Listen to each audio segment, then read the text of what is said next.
The NMPA Industry Legacy Award honors outstanding contributions to the songwriting and music publishing professions. To present this year's award, please welcome NMPA Board Chairman, previous NMPA Lifetime Service Award winner, and one of my heroes, Irwin Robinson.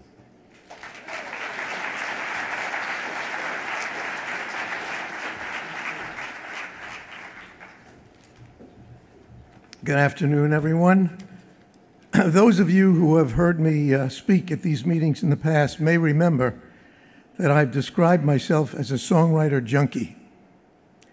My admiration for the talent these creators possess has grown over a long career of competing to sign the very best. Sadly, over these many years, we have been dealing with the fact that songwriters are not being compensated fairly. They need our help. They need champions. Today, I'm pleased to honor one of the great champions in the fight for songwriters, Pat Collins.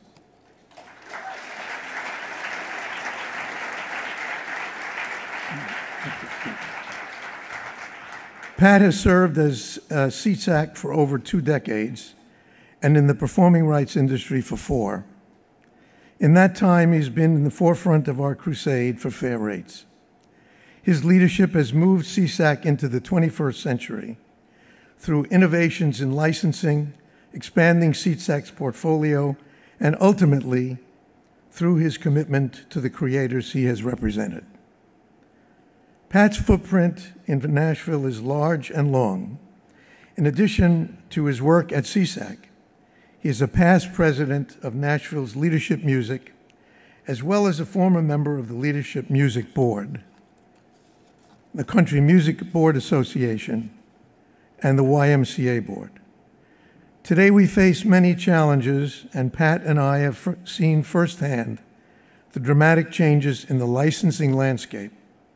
Over the years, one of the reasons music publishers, PROs, and songwriters have a fighting chance is thanks to his vision and hard work. It's my privilege to give Pat the NMPA Industry Legacy Award. Come on up, Pat.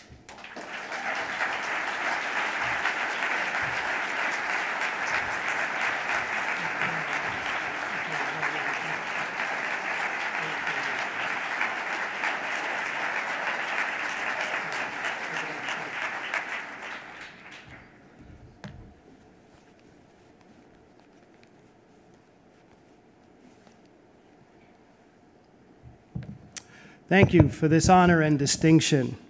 Much appreciated. This is a very big deal for me. I do have several remarks about the industry, but I thought first I should admit to you, my friends and colleagues, and particularly to Sting, that I have already started to craft tall tales and untrue stories about the night that we were honored by the NMPA in Times Square.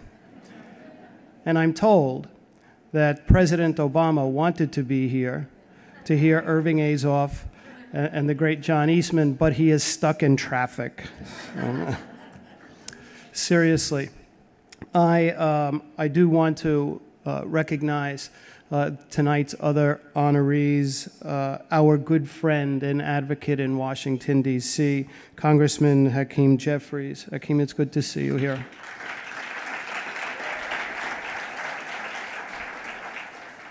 The legendary man who is John Eastman, and of course, the genius who is Sting. And to David Israelite and to all of the music publishers, I thank you, not only on behalf of smaller publishers and independent publishers, but actually on behalf of songwriters.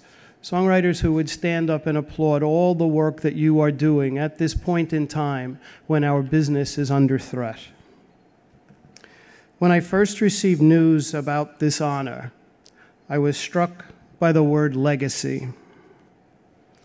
In 1973, I answered an advertisement in the New York Times placed by ASCAP. They were looking for a field representative to collect delinquent payments and issue licenses in the northern part of Manhattan and throughout the Bronx. I wasn't thinking of legacy.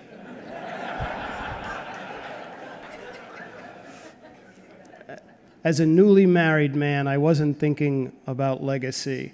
It was more important to me to make my new wife proud.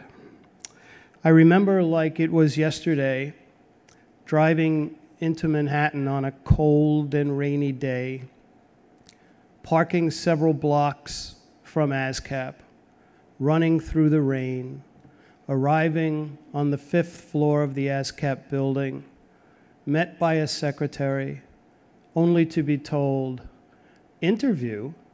That job has already been taken. There's no opening for a job. Well, that was the bad news. The good news was, with whatever persuasive skill I had, and it probably didn't take a whole lot, I convinced the gentleman Max Abrams, who was with ASCAP at the time, to allow me to work 1 full week for free. That was an easy decision, I suspect. So I went out and I worked hard, and I stayed out late, and I collected a lot of money, and I issued a couple of licenses and parlayed the first free week into a successful 22-year career with ASCAP.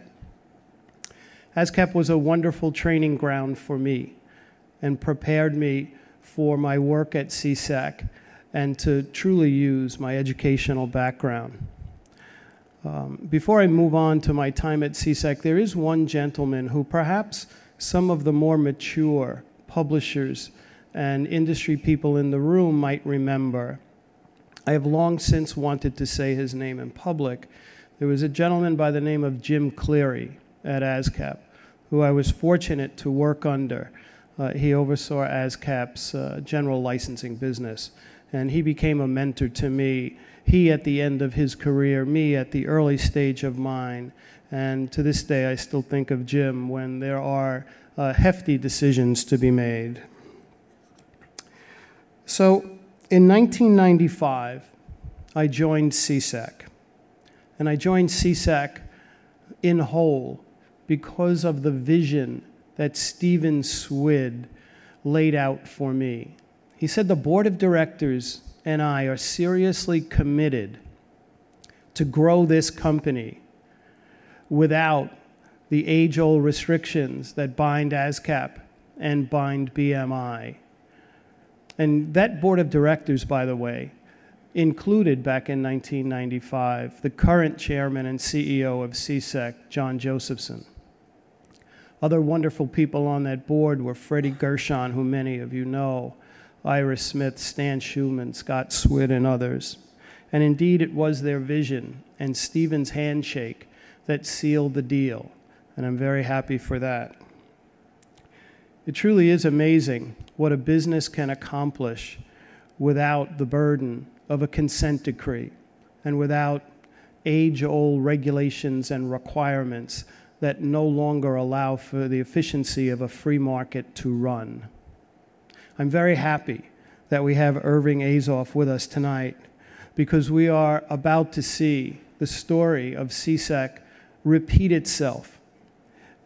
Global music rights, without the burdens that some of the others have around their necks, will improve the monetization and the protection of copyrights, and all of us are thankful for that, as are all of the songwriters. So thank you, Irving. So Stephen Swid, to me, an extraordinary businessman and someone who I learned a great deal from. It was a total joy to work for Stephen and to grow this little company as we did. He was trusting, helpful, he was a coach and a mentor, and for the most part, he trusted his core executive team and allowed us to go out and do what we knew we could do. Getting to know Stephen is certainly one of the high points of my professional career. As I reflect on 43 years in this industry, my perception, and my perception only, is at different times, facing different challenges, different segments of our industry took the point, to use an old military term. In the early days, the PROs were on point and did extremely well. And why shouldn't they? They were at the dawn of radio. They were at the emergence of television. They watched as cable networks were formed in satellite radio and then digital distribution. We all have a debt of gratitude to pay to the performing rights organizations for what they have done. In the late 1990s, the record companies, under the leadership of the RIAA, took over the lead. It was the record companies who put their reputation on the line. It was the record companies who were accused of suing grandma and taking money out of the piggy banks of little old ladies.